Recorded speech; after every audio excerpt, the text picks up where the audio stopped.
అన్నాడో తెలియదు. Show off, ఆయనంతా షో ఆఫ్. ఎందుకంటే ఆయన ఫ్యామిలీ టూర్కి పోతే కూడా ఫోటోలు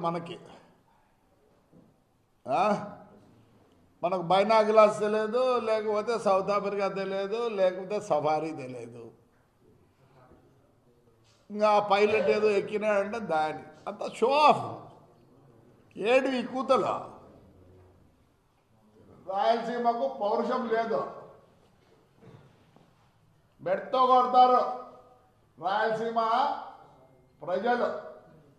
రాయలసీమని తొడలు కొట్టుకుంటాం. రాత్రి అయితే కారం ఎక్కువ తింటాం, తర్వాత ఫైల్స్ ఆపరేషన్ చేయించుకోవడం తప్ప ఇంతకు మించి చేసింది ఏం లేదు. ఊరికే ఉప్పు కారం తింటాం, లేని పౌరుషం చెప్పుకోవడం. అయ్యా, మీ కుమారులు ఒకడేమో కంటెస్ట్ చేయకుండా భయపడి వచ్చి యునానిమస్ అయినాడు కౌన్సిలర్గా. మరి అబద్ధం అందరినీ కొట్టినారు. ఊర్లో ఉన్న వాళ్ళందరినీ కొట్టి ఆ రోజు ఉప్పు కారం తిన్నారు దండిగా. అది కూడా నీ సొంతం ఇంట్లో కాదు. మా ఊర్లో ఈరోజు కూడా ఏడ్చుకుంటున్నారు. బిర్యానీ సెంటర్లో, దోశల సెంటర్లో ఇప్పుడు కూడా నువ్వు నీ సొంతం కారం ఉప్పు కూడా తినలే. అది కూడా తాడిపత్రి ప్రజలు ఉప్పు కారం తినే 15 నెలలు లేవే. ఏడిపోయినావు? 15 నెలలు పోయినారు, 29కి వస్తారంట. ఇంకా వాళ్ళ ఆయన చెప్తాడు, మా ఇంటికాడికి ఎట్లా వస్తాడంట. నువ్వు మీ ఇంటికాడు కదా రే పనికి బాగా నాకు పడక్క. నీకు చదువు సంధ్య లేదు, డ్రైనేజ్ కాలం చూసేదానికి వస్తే మా ఇంటికాడికి ఎట్లా వస్తారా? మా ఇంటి లోపలికి ఎట్లా వస్తురా నువ్వు? ఏమనుకుంటున్నాడు? ఈ ధర్మానం ఎక్స్ఎమ్మెల్యే, నీకు యాడికి నోటికి వస్తే అటు మాట్లాడతావా? యాడికి నోటికి వస్తే అటు మాట్లాడతావు నువ్వు? ఏమనుకుంటాను? రాయలసీమ పౌరుషం లేదా? నువ్వు ఏం చేసినావురా? రా డిబేట్కి రా. లిఫ్ట్ ఇరిగేషన్ గురించి మాట్లాడదాం. రాయలసీమ లిఫ్ట్ ఇరిగేషన్ మాట్లాడదాం. అంతకుముందు మీరు చేసిండ్రే.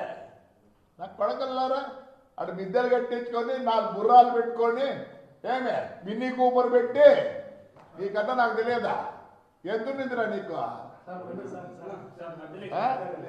ఎంతుందిరా? మినీ కూపర్ అంటే కూడా తెలియదు. ఏమే కొన్ని రోజులు నువ్వు వాడితే కొన్ని రోజులు మీ సినాయన వాడా అంటే యాడికంటే అటు మాడతావు. రాశాను జనాన్ని తంతర్రే నిన్ను.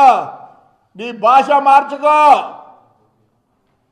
మొన్న చెప్తాను చూడు, మొత్తం ముస్లిమ్స్ నీకు ఓటు వేసినారు కాబట్టి నువ్వు వాడికి వచ్చినావు. అదే వేరే వాడిని నిలబెట్టింటే వేలకు పోయింది. Good morning, good evening. ఏం చేసినావు చెప్పురా? ధర్మారావు నువ్వు ఏం చేసినావు చెప్పురా? తెస్తువి మిషన్, తెస్తువి సెగ్రిగేషన్ మిషన్. ఈ రోజు అట్లే ఉంది. బాడిగలు తీసుకొని తిన్నావు, దాంతో నువ్వు సుఖపడినావు. రా ధర్మారావు పోదాం. ఈ రోజుకి మీ సెగ్రిగేషన్ చేసినారా? ఎందుకు అందరిని ఆడబోసుకుంటాడు? అంటే చంద్రబాబు నాయుడు గురించి నీకు చంద్రబాబు నాయుడు గురించి మా అర్హత ఉందరా? నేను కూడా జగన్ కన్నా పెద్దోడిని.